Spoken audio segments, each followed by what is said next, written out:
Coucou les filles. Alors aujourd'hui je viens avec une vidéo sur une recette do it yourself pour créer un ingrédient qui sera un indispensable pour votre routine beauté.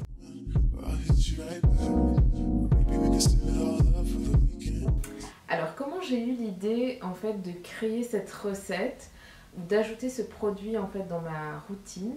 C'est tout simplement parce que j'ai essayé la lotion exfoliante P50 de chez Biologique Recherche que j'aime beaucoup, qui est beaucoup plus complète, je précise, que la recette que je vais vous donner là.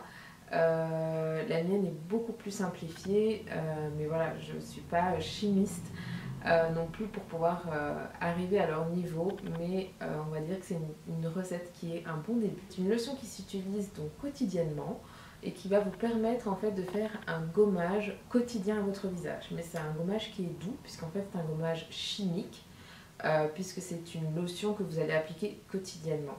Et c'est pas un gommage dit mécanique.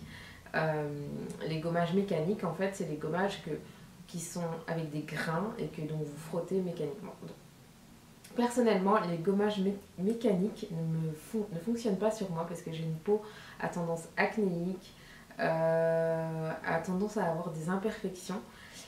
Et non seulement ça, quand j'ai des imperfections, j'ai ensuite des taches et les taches prennent du temps à partir. Donc j'évite les gommages mécaniques tout simplement parce que ça étale mes boutons, ça les répand, j'en ai plus et plus de taches. Donc pour moi c'est une méthode beaucoup plus douce d'entretenir ma peau et d'exfolier ma peau.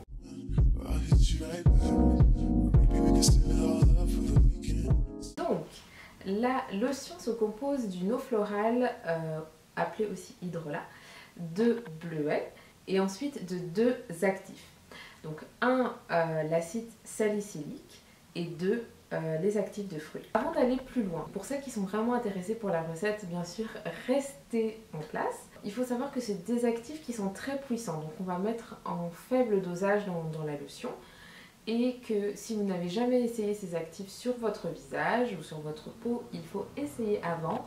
Donc 48 heures avant l'utilisation, je pense, vous devez faire un petit test sur l'avant-bras et voir comment votre peau réagit. Donc si ça réagit mal, c'est que c'est pas pour vous. Alors, on va reprendre la recette un petit peu en détail. Donc j'ai mon petit carnet ici. C'est pour ça que vous me voyez souvent baisser la tête parce que du coup j'ai tout noté ici et c'est pour vraiment vous donner les informations concrètes. Donc on a une eau florale. Donc ici moi j'ai acheté celle de chez Bioflore. J'adore les eaux florales de chez Bioflore, mais vous pouvez trouver celle qui vous convient. Cherchez juste une eau florale qui est 100% naturelle avec comme ingrédient uniquement le nom de la fleur de l'eau florale en fait.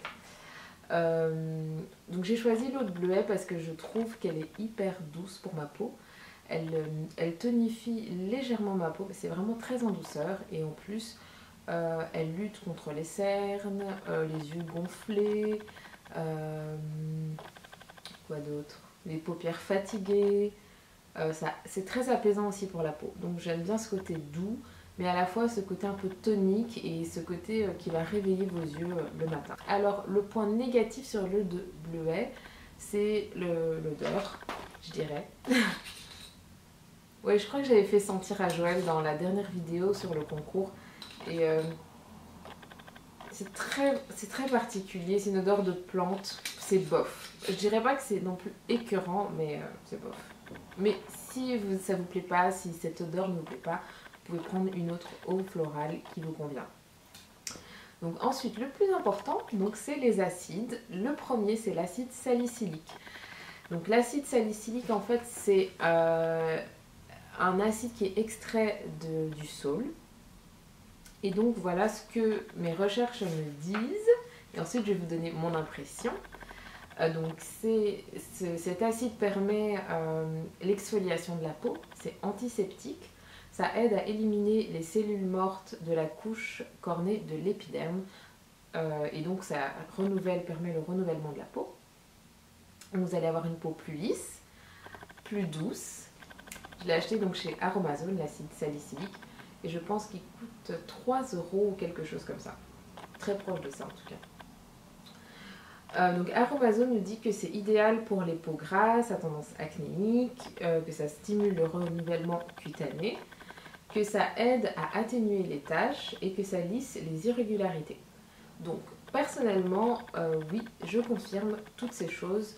J'ai une peau à tendance à imperfection, donc ça vraiment ça m'aide quotidiennement à prévenir et à vite me débarrasser de mes boutons.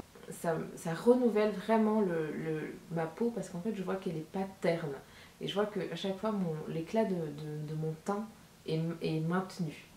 Les acides de fruits, donc pareil, c'est sur Aromazone et là aussi c'est entre 3 ou 5 euros. Et honnêtement, celui-là c'est un 30 millilitres et je ne suis même pas à la moitié. Donc voilà, je suis pas du tout prête de finir. L'acide de fruits, c'est un acide qui est ultra puissant. Donc en faible dosage dans votre lotion. Alors ce que me dit mes recherches, c'est que l'acide de fruits, ça vient en fait de l'acide naturel des sucres extraits de fruits et de plantes. Donc ça évacue les cellules mortes, ça lisse la peau, ça élimine le surplus de sébum, donc ce qui est pas mal pour les peaux à tendance grasse. Et s'il y a un côté anti-âge. Ça c'est pas mal en fait parce que ça c'est une propriété qu'on ne retrouve pas dans l'acide salicylique. Donc en fait ça stimule l'élasticité de la peau et ça stimule en fait la production de collagène dans votre peau. Donc ça c'est top. Je vous propose ce premier dosage, mais sachez que vous pouvez ajuster les quantités et il y a des quantités maximum à respecter pour les deux acides. Donc à vérifier bien sûr sur le site d'Aromazone.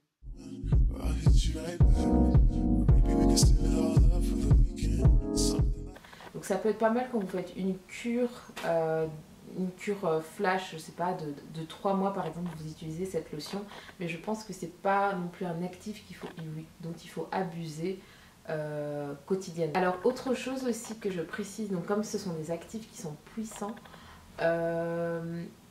ça dépend donc de votre type de peau, il faut vraiment bien se connaître, toujours essayer. Moi je la mets matin et soir. Mais pour celles qui ont une peau peut-être trop sensible, évitez de la mettre le matin, mettez-la que le soir ou que le matin. Si vous êtes dans un pays ensoleillé toute l'année, mettez-la plutôt le soir, je dirais, parce que avec les acides de fruits, ça peut être un peu plus, ça peut rendre votre peau beaucoup plus sensible au soleil. Donc voilà, tout est une question de dosage, d'information. Donc il faut encore vous informer, vous allez trouver plein de choses sur internet. Et bien sûr, n'hésitez pas à mixer les informations que vous avez de site en site. Essayez d'avoir des sites vraiment de référence qui vont vous donner de bonnes informations. Et voilà, et ensuite arriver à un consensus général et puis faites le test tout simplement par vous-même. Et donc voilà, ça c'est ma lotion donc éclat du visage. J'espère que vous allez bien profiter de ça. N'hésitez pas à me poser des questions, à me mettre vos retours aussi par rapport à cette lotion. Pour moi c'est vraiment la recette magique que j'ai découvert il y a je dirais maintenant 9 mois peut-être. Et je ne l'ai pas utilisée en continu sur ces derniers mois. Je veux dire que je l'ai peut-être utilisé 1 mois et demi, 2 mois. Après j'ai arrêté, puis j'ai repris. Je vois vraiment les effets et quand je l'utilise plus et que je passe à une eau florale basique sans actif, ça nettoie ma peau, ça tonifie ma peau, mais il n'y a pas ce côté éclat du teint. Il n'y a pas ce côté... Oui, mon teint n'est plus éclatant, il est vraiment terne. Et en plus, si vous n'avez pas un bon nettoyage aussi du visage, ça va être vraiment ça va être votre visage sera très terne. Donc voilà, j'espère que cette vidéo vous a plu, qu'elle est informative, je sais pas si ça se dit, qu'elle est riche en informations pour vous. Et je vous dis à la prochaine. N'hésitez pas à mettre un like, à nous suivre sur Instagram, le Instagram It's Pepi May, où on partage aussi d'autres petites astuces en mode flash. On n'a pas toujours le temps de faire une vidéo. Faire une vidéo, ça prend énormément de temps.